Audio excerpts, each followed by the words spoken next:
it comes to addictions, the cause of addictions is very, very clear. Basically, it all goes back to childhood trauma. Addictions is all about soothing pain. It's seeking oblivion because reality is too distressing. Seeking a change in the state of the brain or the mind because it's too painful. And the source of all that goes back, in almost every case, to childhood trauma, both because that shapes the brain in certain ways, and also because it, of course, creates this lifelong wound that then you try to soothe through the addictive behavior. So that's fairly, and that's what the research shows as well. That's fairly clear. But before I worked in addictions, I worked in family practice for 3 decades, and for 7 years, I was medical coordinator of the palliative care unit at Vancouver Hospital, where I looked after terminally ill people.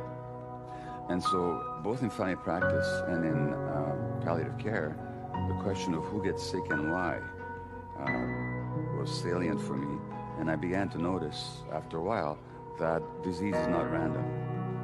So that just as addiction is a response to life experience, so is cancer, so is multiple sclerosis, so is rheumatoid arthritis, so is chronic asthma, psoriasis, eczema, any chronic disease you care to name, I've come to believe can be traced back to a lifelong experience. So that it's not just an isolated, random, accidental event that out of sheer bad luck strikes some people, but it really is the result of an accumulation of lifelong experiences. And that's not obvious from the medical perspective, because the Western medicine makes 2 separations.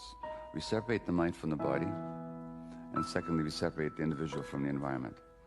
So then when a disease shows up, we don't think that has anything to do with the person's emotional life, and secondly, we don't think it has anything to do with the person's relationships with the world. So we try and find the answer to disease in the individual cell or in the individual organism, which it turns out is not an appropriate way to understand human beings.